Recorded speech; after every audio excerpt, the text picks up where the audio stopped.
Well, thank you for being here. Can you hear me okay? Yeah. Okay, good. And I won't yell. Last night I was working the crowds in our caucus, and it was as crazy as yours was, I'm sure. So my voice about left me by the end of the day. My name is Vaughn Cook. I am a native Utahn. I was born in Logan a long time ago. I was raised in Hiram. If you know where Hiram is, it's about 6 miles south of Logan. I graduated from Utah State University. I married my sweetheart. Actually, she wasn't my sweetheart growing up, but she's been my sweetheart ever since I met her. And that was about 44 years ago. She was a good friend of one of my cousins, and she actually was lined up. We met each other on a blind date. I graduated in political science, and so I've always been a political junkie. That's probably one of the reasons I'm standing here today. And I would say to anybody in the audience here, if you're considering running for public office, I would encourage you to do it. I was the chair of the Utah County Democratic Party for a while between 2005 and 2008, and helped a lot of candidates, not nearly enough, but I helped some candidates that we had in Utah County. And it's a lot of work. A statewide race, as Mike can attest, is even more work. It's not cheap, but it's incredibly fulfilling. There are things that I've learned in the last 3 months that I probably never would have learned. I never would have even had the time or the inclination to pick up the information and read about it had I not decided to run for this office. And we need more.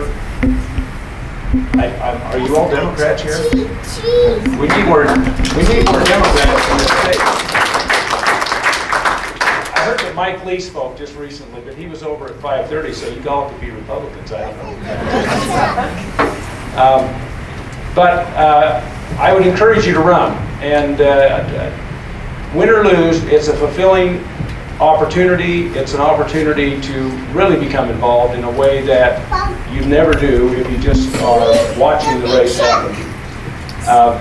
I am in this race to become the next governor. And I hope that I'll convince you tonight. This is my first debate, actually. When I talked to Mike, it's his first too. So it's going to be fiery. Thanks very much.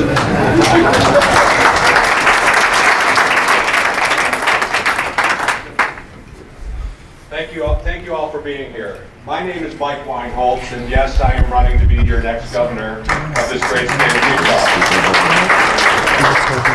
One thing you should know, though, is that I intend to run not only against Gary Herbert, but also against the one-party system that we have in our state that seems to pay more attention to the needs of special interests than to everyday Utahns. So you should know that I am willing to stand up and fight for proud democratic principles and those things that are important to everyday Utahns.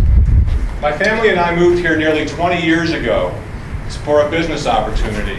And it didn't take us long to fall in love with Utah and decide to make it our home. The company that I founded here is called CHG Healthcare Services. It's one of the largest companies in the state of Utah, and it's one of the most honored and recognized as well. In fact, just this month, CHG was recognized for the 7th year in a row by Fortune magazine as one of the 100 best places to work in America. And Fortune also has subcategories in that recognition. So we've also been named the best place to work for women and the best place to work for millennials. So when I travel the state and I talk to people of all political persuasions, whether they're Democrats, Republicans, or independents, I hear about a frustration that they have with our current one-party system. And that is that there's no transparency, there's no accountability, these meetings are happening in closed-door sessions, and so more and more important decisions are being made by smaller and smaller groups of power brokers up at the state capitol. And so everyone is frustrated with this. So I want you to know that as your governor, that this will not continue. The other thing that you should know about me that is certain, one, I'm not a politician. So that means I will never make decisions for political purposes. I don't care about the politics. I only care about results. The second thing is I don't care about political power because I'm in this to answer a call to serve. And the third thing you should know is that the only ideology that I subscribe to is putting people first. And that's what I intend to do for the people of Utah, to give you a voice again and to put you first, because that's what all Utahns deserve. Thank you very much.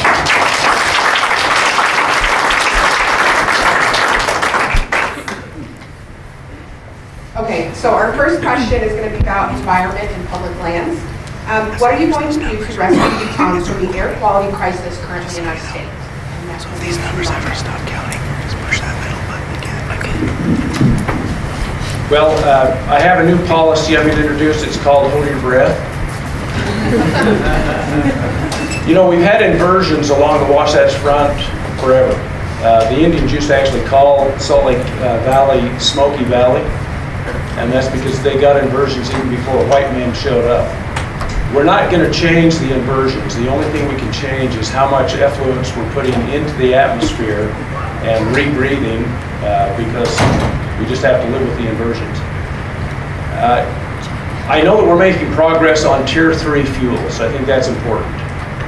There are also ideas that have not become laws, but ideas to be more ecologically responsible with things like water heaters, go to low NOx water heaters.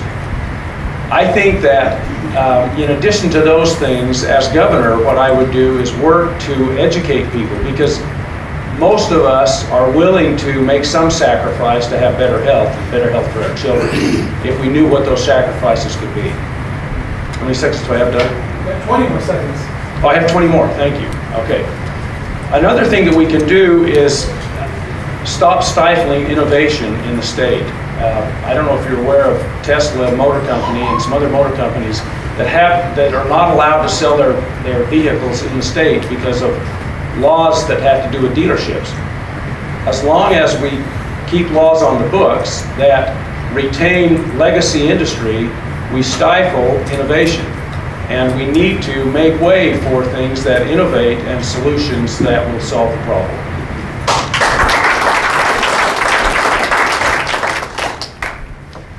So one of the first things we have to do is to get serious about cleaning up our air.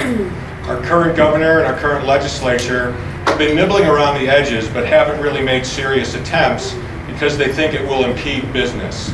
Well, we can find ways to do both.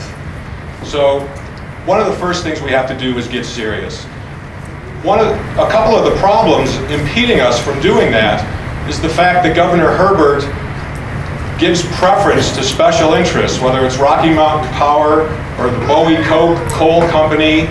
These special interests are getting preference for their pollution instead of protecting the people of Utah. So we've got to get our priorities straight. The governor's job is to protect the people of Utah, not to get in bed with special interests. But we see this over and over again with our current governor, and that will not happen with me as your governor. Mr. Weinholtz, you can stay right there because you're the first one to the next question. And this is going to be on education, and you'll have 90 seconds, you'll have 60. How can we increase public education for pre-K through 12, and does Common Core play a role in that? Well, again, another thing that we have to do is get serious about public education. You know, the governor and the supermajority in the legislature is nearly breaking their arm, patting themselves on the back over the increase in funding that they had. But it still is not going to move us up from 51st in the nation.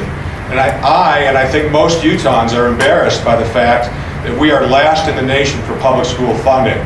The problem that occurred was a decade ago, we moved to a flat tax for corporations and individuals of 5% from about 7.25%. Also, we had a drastic decrease in property taxes of almost 40%.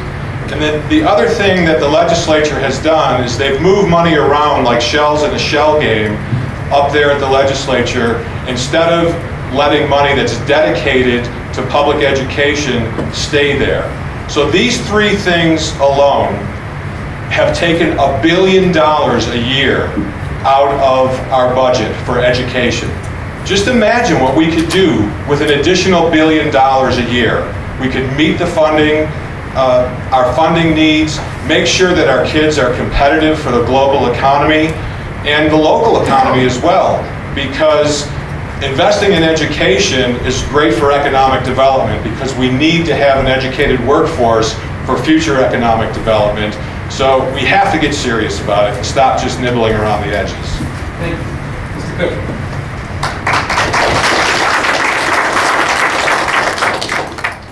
23% of the public schools in our state are what do they call them? Class 1? Title I, thank you.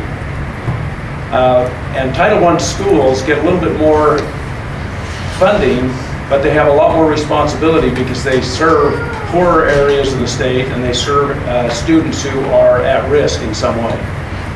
So what will happen is those students, often they're supposed to get dropped off at 7:30. Sometimes they get dropped off at 7 o'clock in the morning and stay till 5 o'clock in the afternoon, because that's one of the functions that Title I schools do. The teachers who work at those schools, in my opinion, are underappreciated. In fact, I think teachers throughout the state are underappreciated. I just had an interview with Rod Decker a little while ago, and I told him, I said, if education was my company in this state, I would be embarrassed at what we pay our teachers. That is not bragging rights. We need to give our teachers a raise. We need to show them more respect. That will help education tremendously.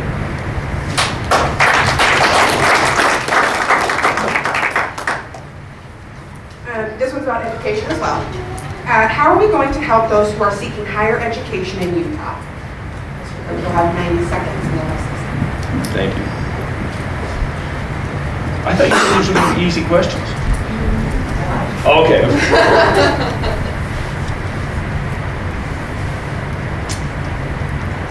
The thing that is most effective with education is to have a teacher who inspires you. The second most effective thing that affects education is parental involvement. And class size is not the most important thing, interestingly enough. Now, I've talked to some of my friends who are school teachers, and they tell me that class size does matter, which it does. There's an optimum range of class size, but class size reduction is one of the most expensive things we can do. To get people to higher education, we have to first graduate them from K through 12. And we need teachers who are trained and who are given opportunities to enhance their own training on a more consistent basis, so that these teachers will be inspiring to our children and our grandchildren. I come back to the idea that we really don't show teachers the respect they deserve. I believe that the honor that we pay to veterans is the kind of honor we should pay to teachers.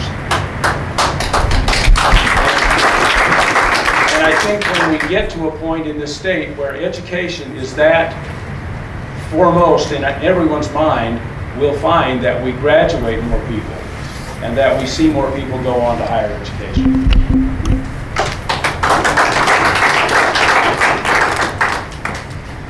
So one of the issues again with higher education is finding the appropriate funding for it. And in recent history, we've been moving money around from K through 12 education to higher education, so they're actually competing for dollars, which just doesn't work.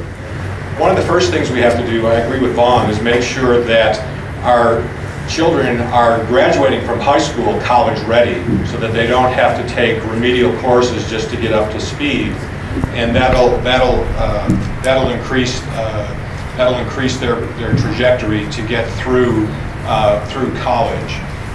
But finding funding is important, and there was a bill proposed in this last legislative session that involved a 0.7% tax increase for people making over $250,000 a year.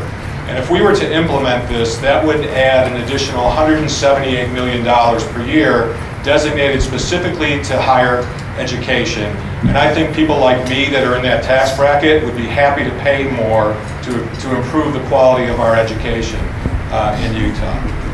Okay, you can stay right there.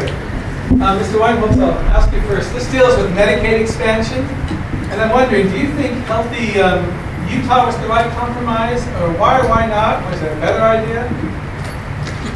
Well, I wish I had a lot more than 90 seconds on this, because what the governor and the legislature should have done was had full Medicaid expansion. That would have been the best way to put the people in Utah first.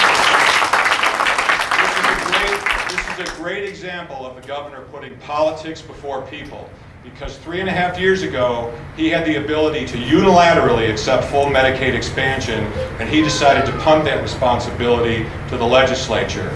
Now, several years ago, when the Affordable Care Act was first being debated, the Republicans floated this theory about death panels. It was completely disingenuous, but what I believe is that the Utah legislature, in only expanding Medicaid a small bit in this last session, really acted as a death panel. They said, okay, you 16,000 people, we'll expand Medicaid for you, but you 90,000 people over here, you're just going to have to continue to struggle and maybe even die, because there are studies from the Health Institute and Harvard University that show that about 100 Utahns a year are dying because they do not have access to affordable health care. So we totally got this wrong, and it's a perfect example of our one-party politicians putting politics before people, and that is something that I will never do as governor.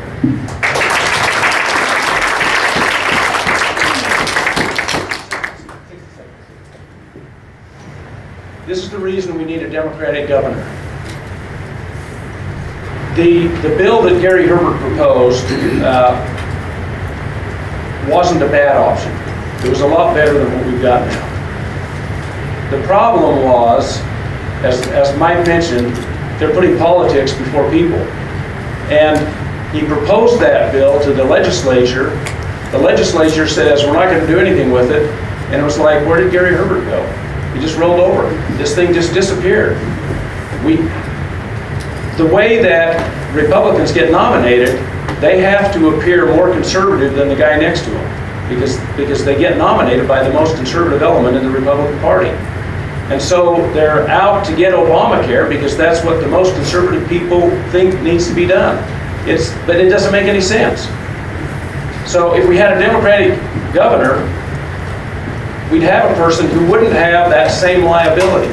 We don't have to play politics. We can stand up and say, we're going to do this because it's right for the people of Utah. And we don't have a bunch of vindictive Democrats who are going to say, well, if you do that, we're not going to nominate you again. So we need Democrats. Oh. You know, it's really unsettling to have this clock here.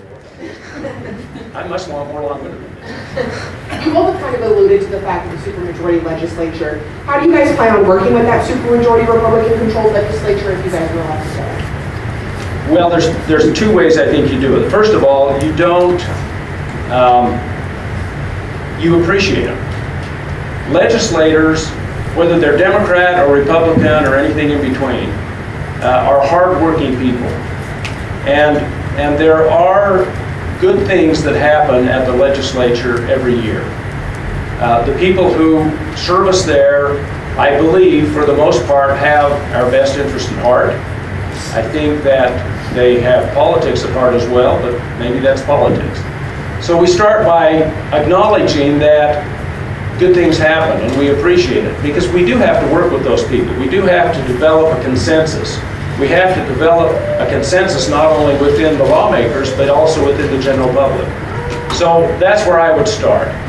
The next place is I would make government more transparent. I would take the ideas and the thoughts and the discussions that are occurring among lawmakers, and I would make them more public. And the easy way to do that is you just put them on the internet and you allow people to come in and participate in a forum. That would be the second thing I would do. The third thing I would do is I would have a veto pen, and I wouldn't be afraid to use it.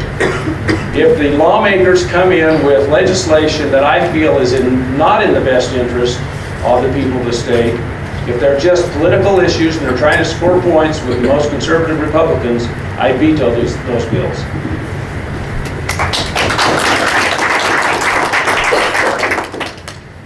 Well, I've gotten to know many of our Republican legislatures, and some of them you can work with, and some you just can't.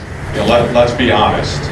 I've actually been with groups of Democrats up at the legislature where we've had Republicans come over to us and say, "Oh no, here's the opposition again. We don't like this." It's like they believe that we don't even have the right to have an opinion.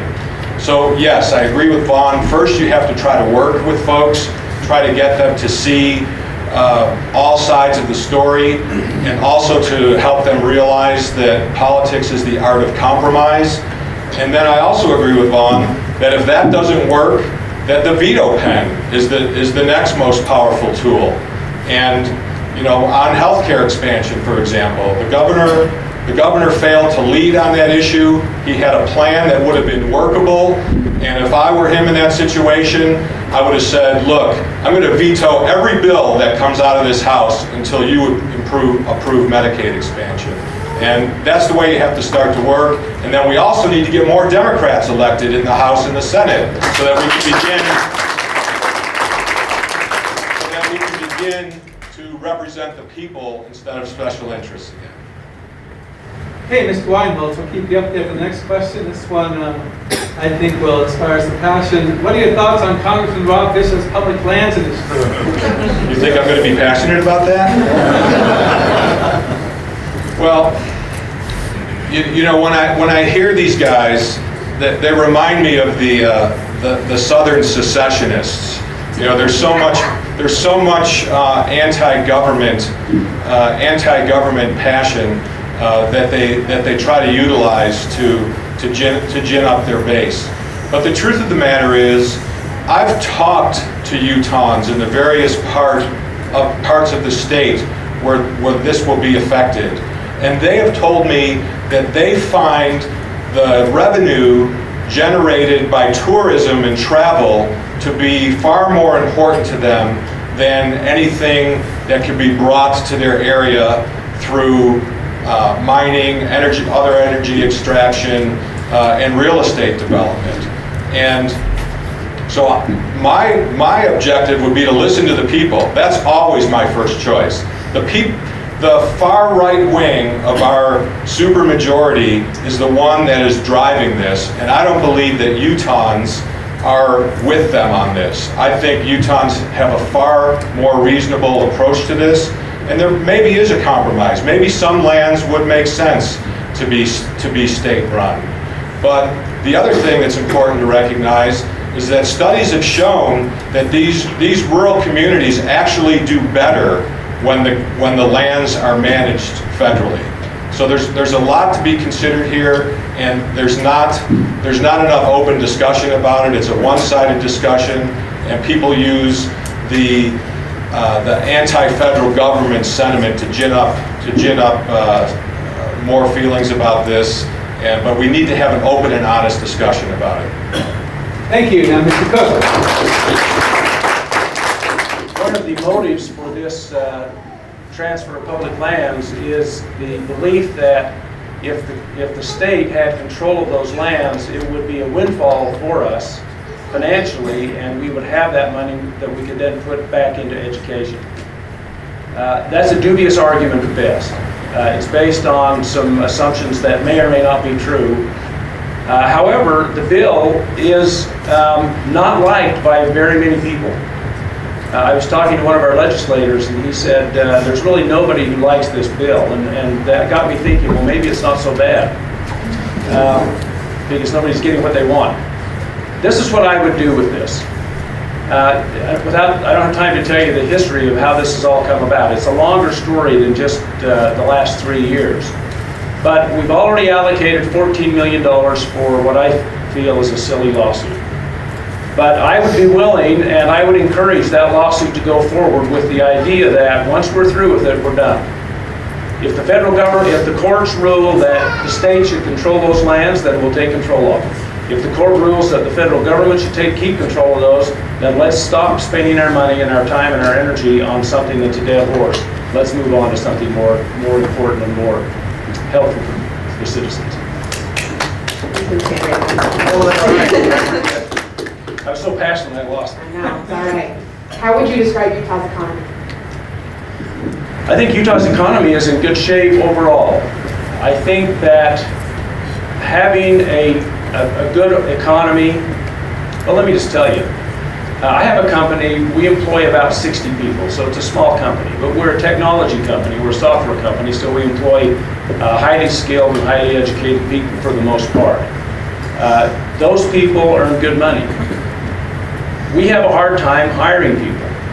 Our unemployment rate is so low right now that it's not uncommon for us to put advertisements in the newspaper, and where we used to get 40 resumes, we might get 2 resumes.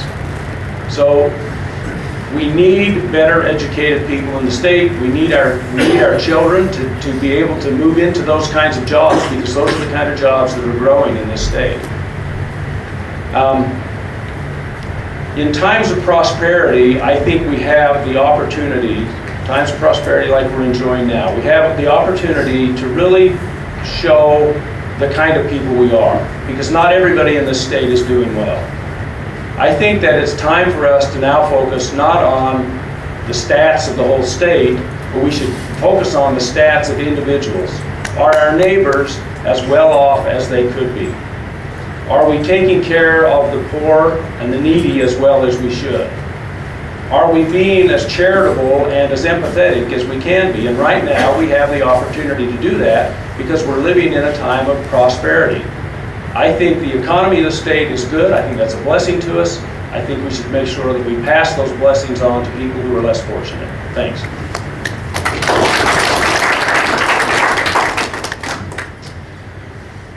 Well, Governor Herbert likes to tout the fact that Utah has been named the best state for business in the country.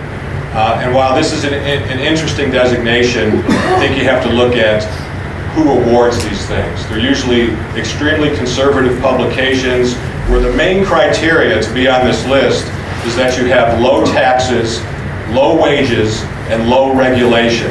So what has that gotten us? Low wages means we have people struggling to get by, that are having to work 2 and 3 jobs. Low regulation has left us with the dirtiest air in America. Utah has the poorest air quality in America. And then, I'm having a Rick Perry moment here. I can't remember the third one.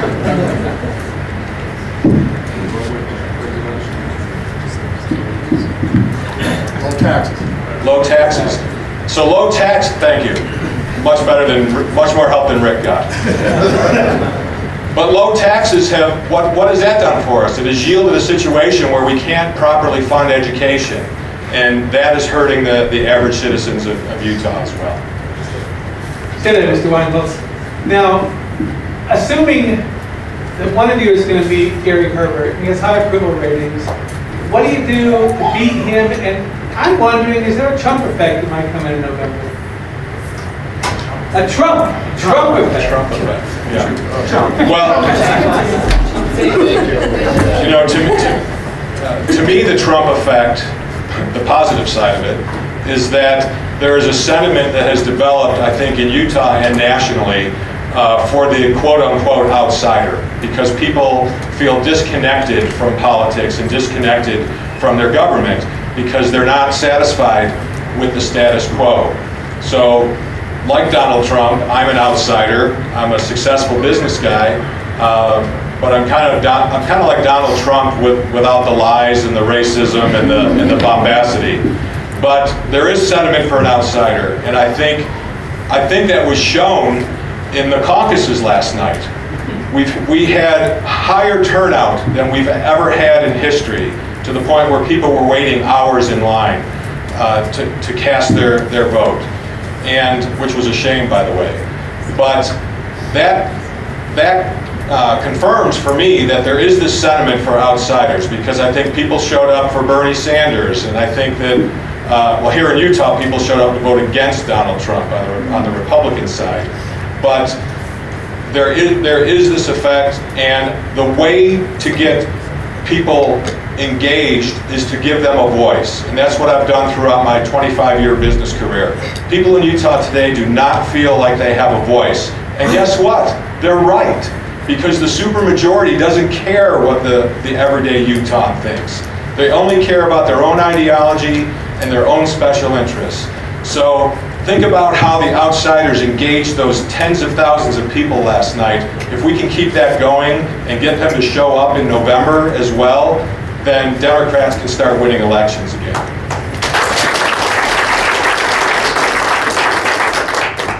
I think the big challenge with beating Herbert this year is twofold. One is, well, I guess there's three things. He's incumbent, and he's popular. He's got a high approval rating. That's going to be a challenge. The biggest challenge we have is what I call the Utah myth. The Utah myth has developed over the last 40 years in this state, and it is that the only people, the only candidates who reflect my values as a Utah citizen are Republicans. The only people who are Republicans, or I should put it another way, the corollary would be all active LDS people are Republicans. Whether you're LDS or not, LDS people vote. And when they go to the poll, and when you people in Utah go to the poll, they have this Utah myth in their head, and they don't know either candidate. And so you walk into the poll and you go, well, let's see, I don't know either candidate, who should I vote for? Well, the Republican's my safest bet, so they punch the ticket for the Republican. That's the Utah myth, and that's going to be the hardest challenge we're going to face this year. You need to field a candidate who can overcome the Utah myth, and I think that I'm the strongest candidate to do that for the Democrats.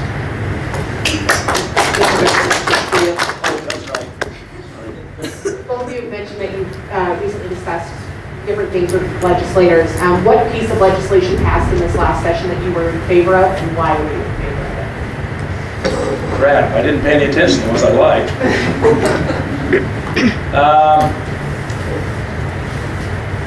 That's a tough question, honestly. Well, I think... No, I didn't like that one either. Medical marijuana. No, that didn't pass, and I was in favor of that. Somebody said medical marijuana. Let me tell you the ones I would have promoted. I would have promoted the full expansion of Medicaid.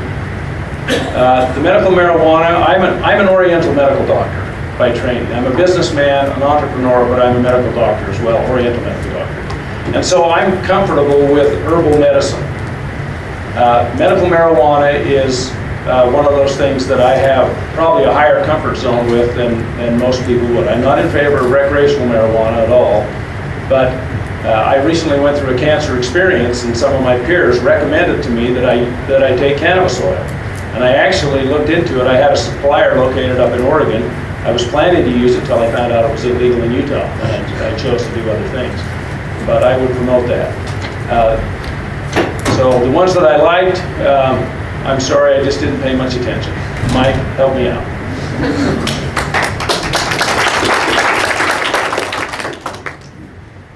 Well, I agree, Bud. It's easier for us to pay attention to the things that we're always up there fighting for. One of the bills which I thought was positive was the bill which made it okay, like we need permission for these things, but made it okay for women to breastfeed in public. And we finally overcame a stigma to allow women to do this completely natural event. But on the side of where I was disappointed, in addition to the lack of Medicaid expansion, I think the hate crimes bill that was proposed was also, unfortunately, it was mischaracterized as a quote-unquote gay bill, even though it was designed to protect all Utahns. Because most hate crimes in our state happen because of racial issues or religious issues, and only 14% of the hate crimes in our state happen in the LGBT community. But our one-party legislature mischaracterized this bill as a gay bill, and they shut it down, and that was unfortunate, because all Utahns would have benefited from this, not just the LGBT community. Mr. Weinholtz, going back to education, what role do you see charter schools playing in any plan you have to improve education in the state? Well, I've visited some charter schools, and it's eye-opening, because my initial inclination was to say, you know, once again, here's another way that we're diverting funds away from public education to either higher ed or charter schools. But after visiting them, I have seen that these schools are effective. They're effective in engaging parents. They're effective in engaging the kids. And so I have a more open mind about them now than when I went into it. But again, if we're going to fund charter schools out of the same pie that we fund public K through 12 education, we've got to find ways to find more funding. And as I mentioned earlier, over the last decade, our legislature has taken over $1 billion a year out of education funding. And if we began to restore funding levels to previous eras, we would be able to more fully fund both charter schools and public K through 12.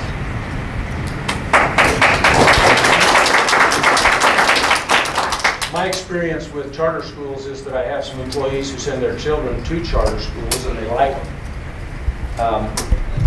The challenge I have with charter schools is that in many instances, our legislators have profited from charter schools. They've gone in and actually built the buildings and then leased them to the schools, and so they profited from the legislation that they passed. I think that brings up a question that goes beyond charter schools, and that is, I think we should restrict our legislators from chairing committees that regulate industries that they have financial interest in. Quite often you'll find legislators who maybe are insurance brokers who sit on the insurance committee and regulate the industry where they make their money. We need to stop those kinds of conflicts of interest. The charter schools have had a little bit of tarnish on them for that very reason.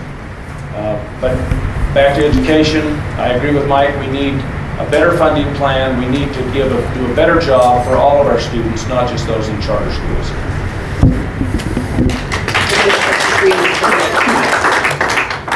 I'll learn this by 7:30. Back to the economy. What initiatives would you put forth to help small businesses in our state? You know, I've started businesses in the state, and they were all small when they started. In fact, the one I have now is still considered a small company. This is a pretty good state for business. It's easy to form a company. You can form a company in about 30 minutes on the internet. Our state government has a tremendous website. I don't know if you've ever spent much time on it, but whoever runs that website, I'd love to shake their hand because they do a great job. The regulations for small businesses are fairly easy to comply with. As my company's grown, we've become more and more regulated, and we become more and more top-heavy with hiring people who actually help us maintain those regulations. But most of those regulations that we deal with, frankly, have to do with the federal government and not so much with the state government. I think the thing that we could do best and that would help small businesses the most is to focus more energy and put more money into education. And I come back to the fact that it's difficult to hire qualified people today because our unemployment rate is low. And we need to look to our schools to train the people who are going to come out with the education, with the smarts that my company needs and other companies like mine need.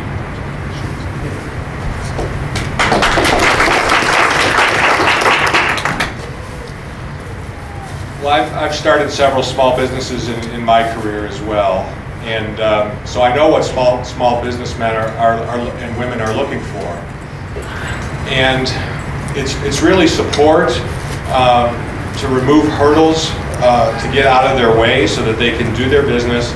But the other thing, I agree with Vaughn, we need a more educated workforce. In fact, as I talk to people in the Office of Economic Development, they tell me that they've heard from companies that are considering coming here that they have a concern about continuing to have the right number of educated people so that they can grow their businesses. So that involves increased investment in education. But the other way that we can attract small businesses to come here, one of the ways is we have to clean up the air as well. Because we've also heard from companies considering moving their businesses here or starting businesses here that the air quality is of great concern to them and that they don't want to expose their employees to the toxic air that we have currently. So there's lots of ways that we can improve this. Thank you. And Mr. Weinholtz and Mr. Cook, we have talked a little bit about Medicaid and healthcare. I want to get more into the nitty-gritty details.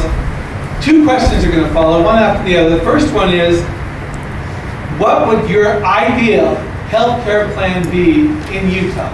That's an extension of the Affordable Care Act. Well, as all my businesses that I've started over the last 30 years have been in healthcare.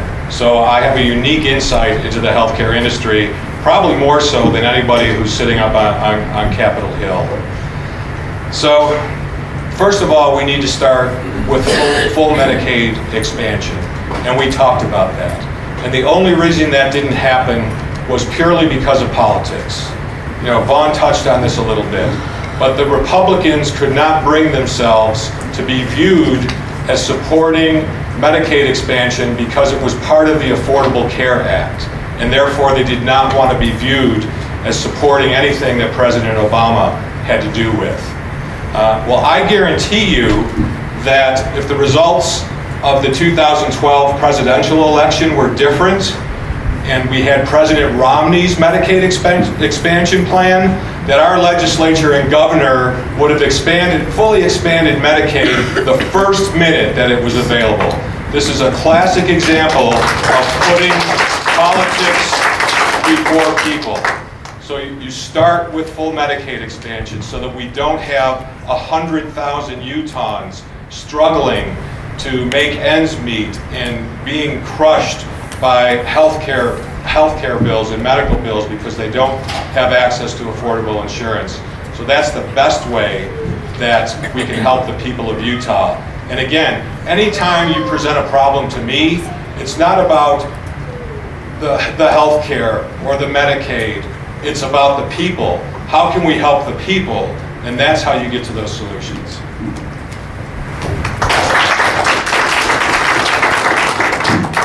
I have a couple of friends who've spent considerable time in France. And we were talking about healthcare, and they said the healthcare in France is fantastic. And they said the healthcare we have here sucks. And I said, well, tell me more. And they said in France they have a single payer. If you need healthcare, you go get it. And it's inexpensive, and it's thorough, and it's compassionate, and it's professional, and it's as up to date as what we provide here in the United States. And they say the problem with Americans is we're too afraid of things like single payer. I don't know that we're going to get to single payer, but I think we need to approach the problem without the fear. We voted for the Affordable Care Act. That doesn't mean that it's the solution, it's got all the answers, it's got everything figured out. But if we stay with the program and we work out the details, we'll come up with and we'll end up with a system that doesn't bankrupt people when they get sick. Based on the plan you both just spoke about, how do you plan to implement that with a speaker who seems to be against any kind of Medicaid expansion? The advantage of having a Democratic governor is it gives the Republicans in the legislature someone to blame. And that's important because a Democratic governor could threaten with a veto pen, could bully the legislators, and a lot of those legislators are reasonable when it comes to Medicaid. The reason they do what they do is because they have to pander to the people who are going to nominate them or they won't get reelected. You see, a lot of legislators in this state, once they get the nod from the Republicans, they stop campaigning because they know, because of this Utah myth, that everybody's going to go in and just push the R button and they don't need to know them. The only people they need to know are the few people that are nominating them. And so they have to do things that keep them in those good graces.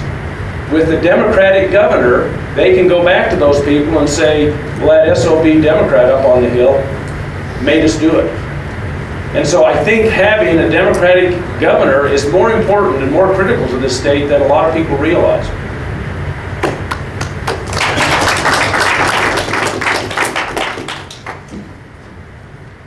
Have your question again, please? Based on the plan you just spoke about, how do you plan to get that implemented with a speaker who seems to be against any kind of Medicaid expansion? Sure. Well, you heard me talk earlier about engaging the people of Utah and giving them a voice again, because they don't have one currently. When you do that, you see the engagement level rise, and people will hold their politicians accountable. Just look at all the excitement that Bernie Sanders has generated with young people and getting them engaged and getting them involved.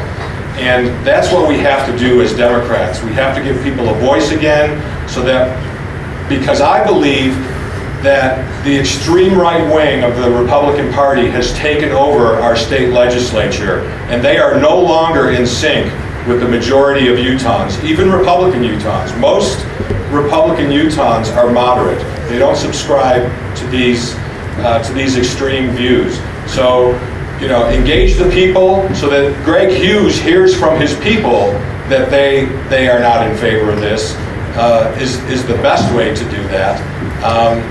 And then, you know, politics is the art of the compromise. If you have some pressure from the voters on Speaker Hughes, he's going to be more open to compromise, because he has to serve those constituents to get reelected again. I'll go back to the environment and public lands. And I assume that both of you more or less want to keep the public lands federal. How do you work with the federal government to maintain a level of autonomy to the state that is beneficial in regards to public lands while still respecting the federal oversight? Did you say autonomy or autonomy? Autonomy. Autonomy.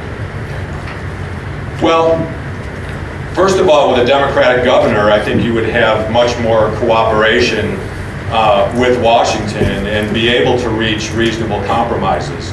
Because in our current one-party state, the only sentiment that exists is hatred of the federal government. And you can't get to any compromise if that's your beginning principle.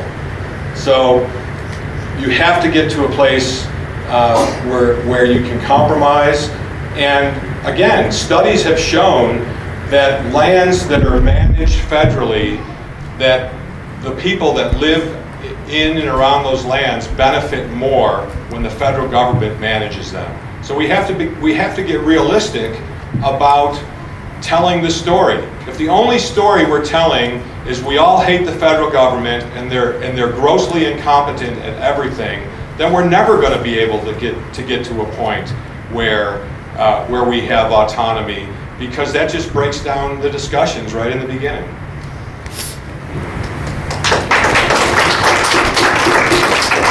If you consider the people who manage these federal lands, they're our neighbors. The people who work for the BLM are our neighbors. The forest rangers are our neighbors. And so to call the federal government something that is large and looming and back in Washington, D.C. is kind of silly. If we take control of those lands, who's going to manage it? Well, we'll probably go to the BLM and we'll hire all of their people. And we'll go to the Forest Service and we'll hire all of their people. And so we'll have the same individuals who we like, who we respect, who we live next to. Those same people will be managing those lands. I think the advantage of having the lands stay with the federal government isn't so much, in my mind, is not so much who's out there managing them on an individual basis, but it's how sustainable is the future for our children. I don't want a county commissioner in the southeast corner of the state get a wild hair in his ear and do something screwy that screws up the land for my great-great-great-grandchildren. I want us to do things with a view that's that distant down the road. Because there's an asset there that if we screw it up, you can't unscrew it.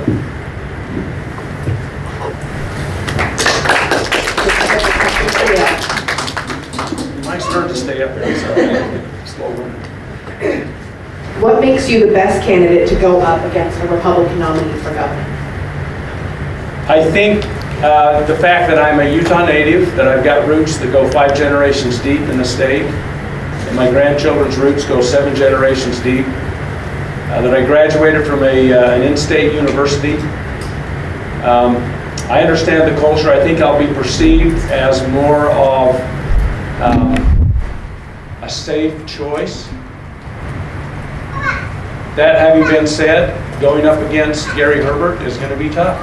It's a long shot. You know, I've thought maybe I ought to call Las Vegas and see what the odds are. And then I got thinking, well, maybe I could find out what the odds are, put $100 on myself to win. And then if I win, I could write a really big check off to education. Haven't done that, by the way, but I don't know what the odds would be. It's going to be tough. No matter what, no matter who is the nominee, either Mike or I, it's an uphill battle going forward.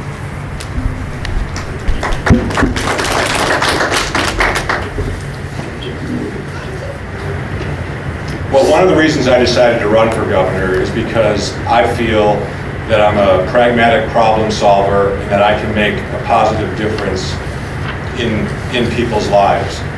The other thing that you should know is that I am completely comfortable being the underdog. I've been the underdog my whole life.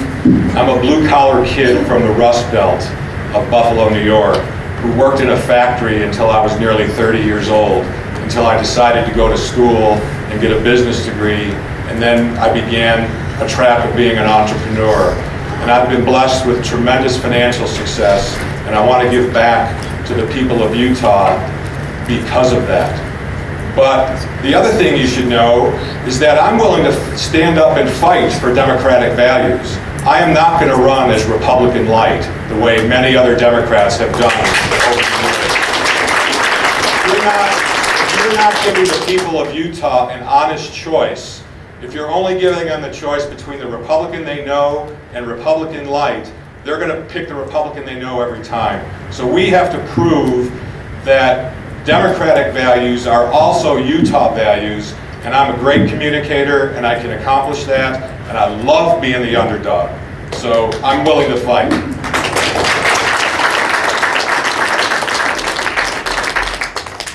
Mr. Weinholtz, I talk to a lot of teachers, and they feel sometimes they're told to over-test their students, and they don't like oversight from the legislature and things like that. What can you do as governor to assist our teachers? What kind of help do you think they need to be able to do their jobs better? Well, it comes down to funding again. They're expected to increase their knowledge so that they can teach new methods of STEM and STEAM education, but we don't give them the funding to go out and have teacher development in these areas.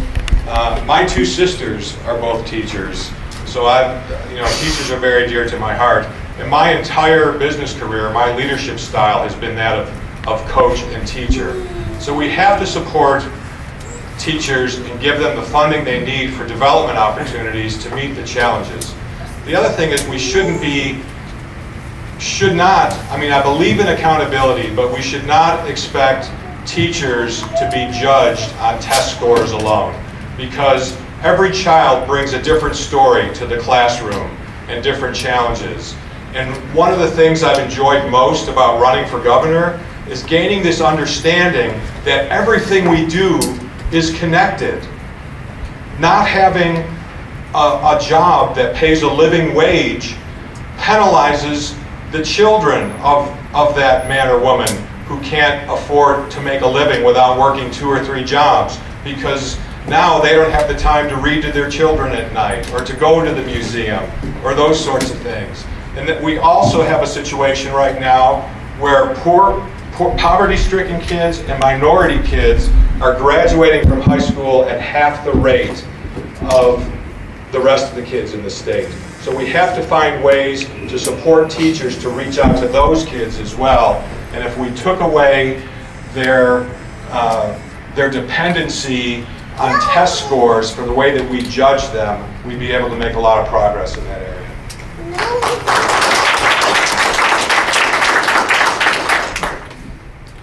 Doug, the question again, if you might. It was basically, how can we better assist our public school teachers? It had to do with over-testing, didn't it? It had to do with the fact that they feel they're over-tested sometimes, they're too much oversight from the legislature and mandates and things like that. How can we help them? One of the things we can do is push decision-making further down the line. The way that schools get funded, there's an application that's called the WPU, the Weighted Pupil Unit. So the legislature appropriates money and it goes either into a WPU or it goes into an earmark. And if it goes into the WPU, then it's given to the school districts, and the school districts have discretion about how that money is used. The earmark money goes into school districts and says, you can have this money if you'll do X, Y, or Z with it. Our legislature passes about 100 bills a year relating to education. They micromanage education to that degree. What we need to do is stop micromanaging. We need to take the funds, put them into the WPU. We need to trust the professionals who we've hired to run our education system, and we need to push the decision-making down so that the people whose boots are on the ground can make the decisions. How do we judge how well our students are doing? How well do we judge how well our teachers are doing? Let's not try to decide that at a legislative level. Let's decide that at a school district level or a school level.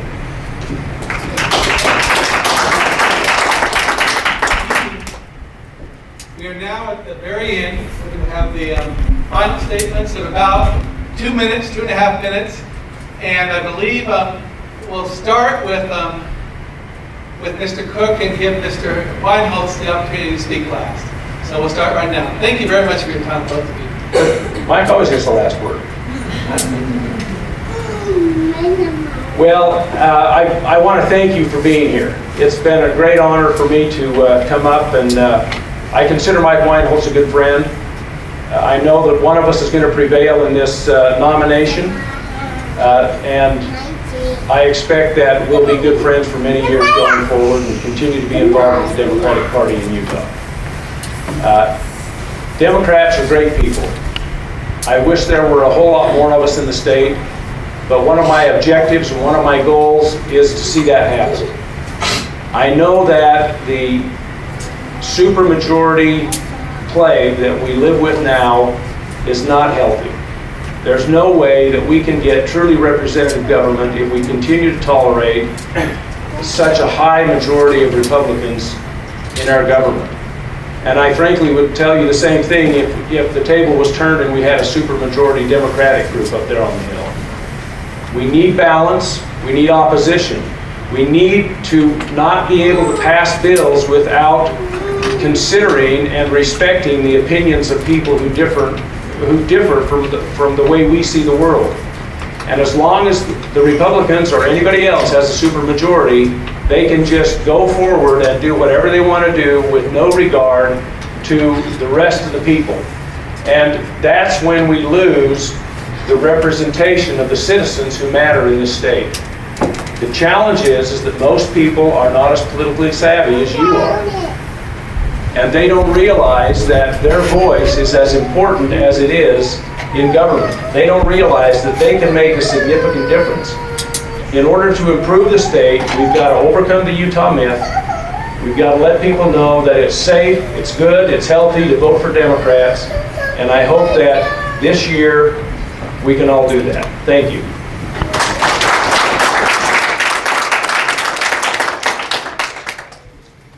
Thank you.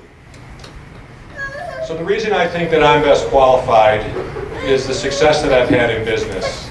For the last 30 years, I've led successful businesses of all sizes, and I've created personally thousands of jobs during that time. Just in the last 18 years at CHG Healthcare, a company I co-founded here in Utah, we grew from less than 200 employees to more than 2,000 employees. So that means I not only have experience in creating jobs, but I have experience in managing large budgets and running large organizations, because today CHG is a multi-billion-dollar corporation. So I have experience doing the kinds of things that are required for government. I also bring an outsider's view to this. I think there's sentiment in the country right now for an outsider versus a career politician like Governor Herbert, and I plan to exploit that. But the main reason I decided to run for governor is because our system no longer works for the majority of Utahns. Our legislature is a small club of insiders that serves special interests rather than the public interest. And frankly, I've had enough of it, and when I talk to other Utahns, they feel the same way. We've had enough of having to breathe dirty air. We've had enough of having to live with austerity plan funding for education. We've had enough of all the conflicts of interest that exist in our current legislature. We have guys that run health insurance companies that are voting on the expansion of Medicaid and other insurance. We have real estate developers that are making decisions on where to put trax lines so that they can personally enrich themselves by increasing the value of that property. We have people who run daycare businesses who are voting against the after-school programs for our children. So I am willing to stand up and fight against the corruption that has developed in our one-party state. Because when you don't have those checks and balances, that's the kind of thing that can happen. We've all heard the saying that power corrupts and absolute power corrupts absolutely. Well, with a supermajority, you've got absolute power, and that's why we have all this corruption. And I'm willing to stand up and speak truth to power like no other Democrat has done in this state, because we're afraid of being put down by the rest of the conservatives in the state. But I'm willing to stand up for democratic principles and speak truth to power and get the fixes that we need that will benefit the majority of the people in Utah and not just the special interests. Thank you. Thank you very much, both candidates, and working well in the campaign.